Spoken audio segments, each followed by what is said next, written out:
I think we're going to have an Oracle chats where we talk about different divinatory tools.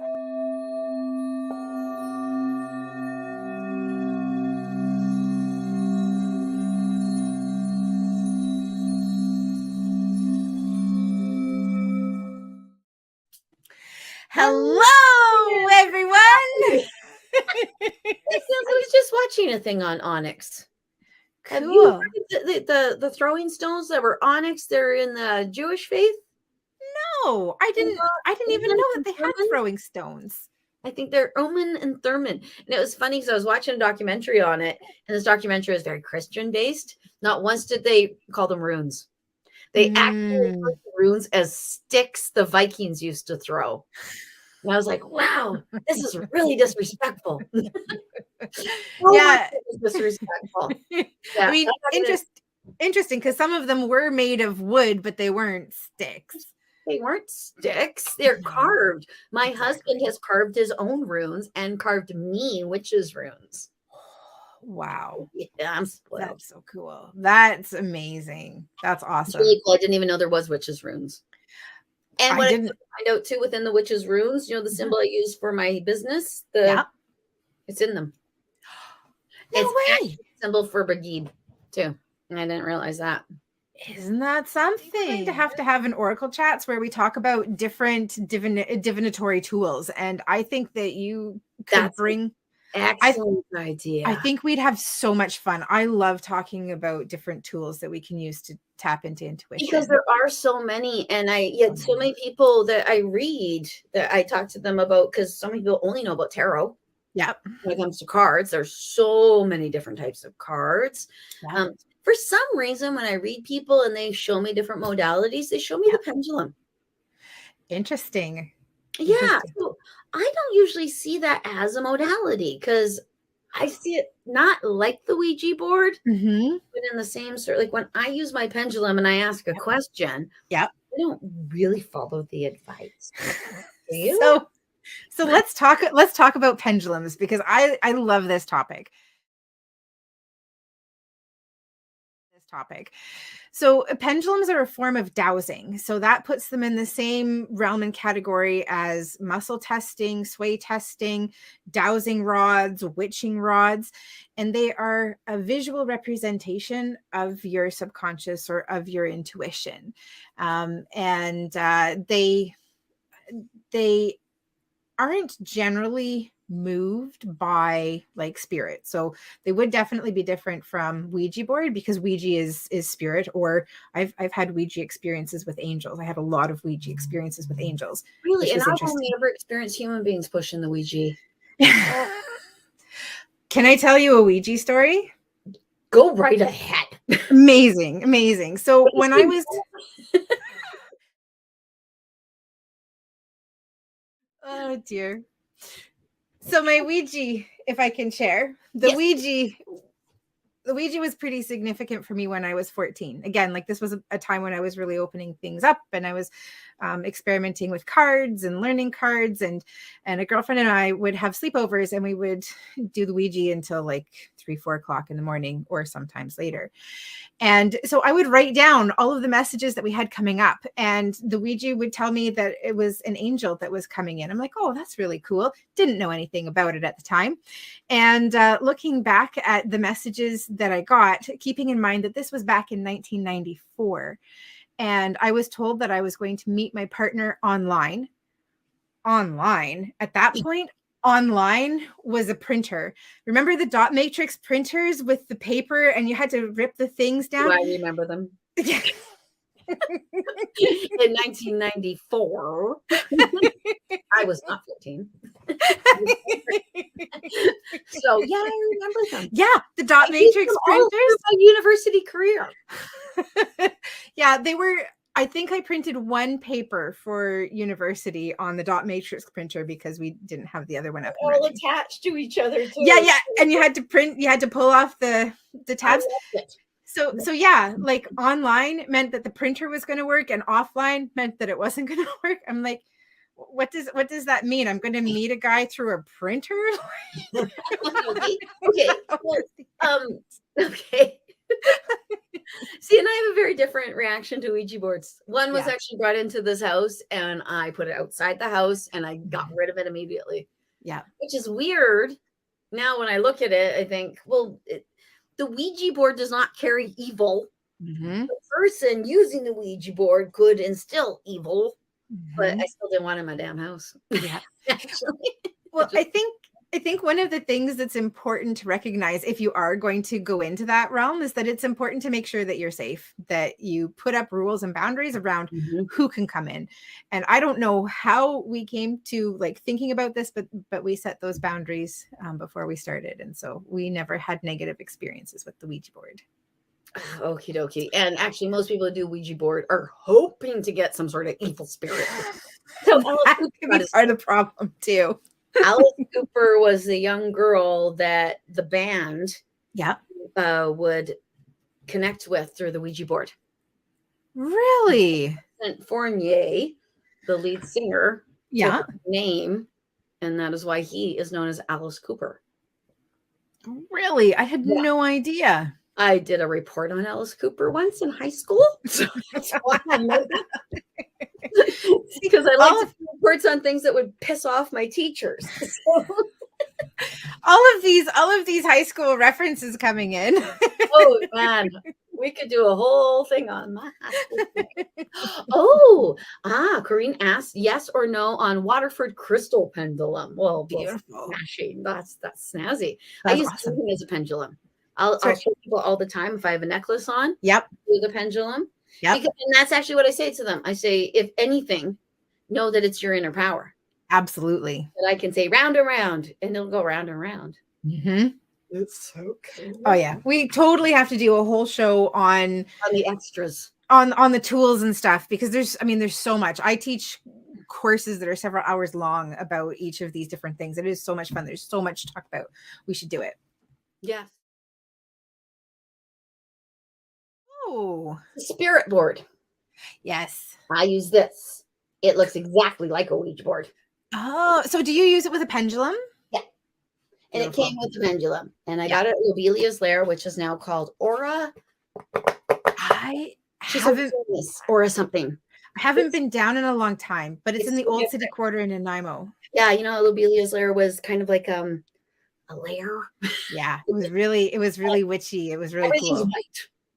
Yeah. Oh, interesting. All white and glass and things like that. It's a very different vibe, but it's still a lovely vibe. Yeah. Like she had to make it her own. Couldn't still be Auntie Eileen's. My hair's falling out. Yeah. You all know hair time. Yeah, and it has a goodbye and a hello. And this one I bless it all the time. Yep. I keep it where I do my reading so it stays with good energy. Beautiful. So this is kind of like a Ouija board, but see, the pentagram, the 5-pointed star. So I see it as being good. Beautiful. Yeah. Yeah, when I used to do my psychic play groups in the evenings, I had a really awesome family of women. It was a mother, daughter, and granddaughter who would come, and they did something called Spirit in the Glass. And so what we would do is we would write out each letter on a piece of paper and a yes and a no, and we turn a glass upside down. So often like a little custard cup would work really well. Good, you're back. You were frozen. And yeah, just briefly, just with your hair. It was very beautiful.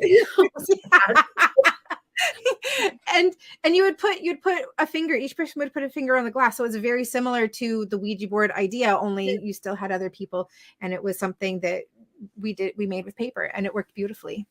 Yeah. Okay. How is the spirit board different? Excellent question, Chris. Well, I actually think because the intention behind it is different. Yeah. And I got it at Lobelia's, where it's just a Wiccan based place. So and it is built. You can buy a Ouija board at Toys R Us. Mm-hmm. Just right there. You can buy a Ouija board at Toys R Us. It just seems, like something that could be. If this is sitting in a metaphysical shop, I don't see as many different types of folks being able to put their, I want to say juju on it, but that seems racist. So I don't want to say that. But people use that word all the time. Is it though? I don't know. It seems intolerant to me. To me, that seems like people making fun of religions like voodoo. Mm-hmm. And I don't think you should make fun of other religions or belief systems because every one of them is valid. Absolutely. Anyway, okay. So my thought and take on that is kind of like wearing used clothing or previously owned clothing. Is the person who wore it would have had their own energy and vibration and stuff, and I am always going to clear it. Yeah. And so I see exactly the same thing with the tool. Like for me, a tool doesn't need to be something that is perfect, because I'm always going to clear it. I'm always going to set intention with it, and I'm always going to invite in my angels and helpers. So like we're talking about pendulums, and Corrine has her Waterford pendulum, and you and I use necklaces, but I've also used like a string and a paperclip, or a string and my car keys. Mm-hmm. You know, it doesn't need to be something that is special and sacred. No, anything that dangles can be used as a pendulum. Yeah, absolutely. When you buy new cards, because when I used to buy cards, I would always sit them down with a crystal on top of them before I did anything with them. Yeah, you need to be blessed, acclimatized. It's almost like when you buy new flooring. Yeah, you actually need to have it sit in your house for 24 hours so it acclimatizes. So it's a similar thing. Yeah, absolutely. And I mean, like, I know that we all know that I have rules. and one of my rules with angels is that all of my tools are always cleared. So like once I connect with a deck of cards, I generally don't clear it again unless I feel that it needs to be cleared. What about if the client touches them? Yeah, again, it's the same thing. Like part of my rule is that if my client touches them, that they're cleared after, because that's all part of the space clearing process. And I have that as part of my rule, that all of everything that I need to work and to function, including myself, my tools, my home, and my space, they're always constantly being cleared. And that's just the deal and the pact that I have with the angels. I said, hey guys, I'm happy to do this work, but this is what I need from you. Same with crystals. My crystals are always kept clear. I do clear them, but in general, I use them a lot compared to the amount of clearing that they get. And they're still really good and really functional because mine too. Poor things. Part of the rule. Yeah. I often think, oh my gosh, I got to clear all these ones in my tub.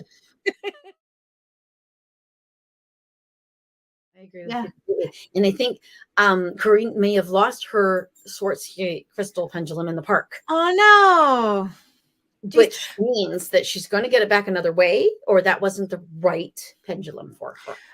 And I was going to say, like, one of the things that you can use pendulums for, because it is a form of dowsing, is you can use it to help you locate things. Fine. Yeah. And so maybe part of what you're going to do is you're going to go to the park with a makeshift pendulum and ask it to show you where to go. No one carries cards. So let's pull a card. So my intention with this card, we're using the Archangel Oracle card deck, is to get a message that applies to all of us for 2023. And what do we need to know? Okay, we've got indigo and crystal children. And so here, I'll read the message. This is Archangel Metatron. You have a bond with children. In particular, you can help children who are sensitive. So I'm seeing that you have something ready. Do you want to hit me with it? I don't think you want me to hit you. Oh, no, I know exactly where you're going with that. No, we won't go there, but I will talk about what this feels like to me. This feels like this is a coming up of indigo, crystal, rainbow, unicorn children. And to me, this is an indication of a deepening level of sensitivity and compassion and growth, and that there is the opportunity for us to grow on a bigger, more humanity-like scale. I agree completely. And I actually, when we talk about indigo children, these children, those children, this children, I actually think they have always existed. We're just identifying them now. And when that gets ignited, the ones who are already here, to my mind, this is why so many adults are coming out with ADHD diagnoses. Diagnoses. Yeah. Okay. Because I actually think they're leveling up because new humans are coming in that are of the same sort of vibration, and their vibration is raising, And because yeah, so I think it's a continuous thing. Does that make sense? Yeah, absolutely. I would even say we need to all take care of each other, not just the tiny people. Oh, absolutely. I mean, like the first wave of indigos that really came on like full force is recognized as having been born in the 70s, but there were definitely indigos before that, and that we just kind of keep changing and shifting and evolving. But yeah, I think that it's a call, as you say, to take care of the little ones, but also to make sure that we're taking care of ourselves and each other too. Yeah, because we all have a little one inside of us. Yeah. Some of us more than others. Anyway, So, yeah. And okay, can you quickly tell Chris what an indigo is? Yes. I'm so glad that you asked, because this is actually one of my pet peeves. What I just did is talking about something that's kind of nichey and then not explaining it. So indigo, we have indigo, crystal, rainbow, and I think there are unicorn children who are now coming in. And basically these are generations of people that have certain characteristics. So for example, things that really kind of typified in indigo children was this warrior feeling of, having a difficult time with injustice. So typically indigos kind of have a bit of fire, and they want to make sure that people are being fair and that things are just and supported, and they are very highly sensitive individuals. So they tend to also deal with depression because they see the ideal in their mind of what the world can be, and it's not external from them. There can be anger that comes with this as well, because they just want to see things better.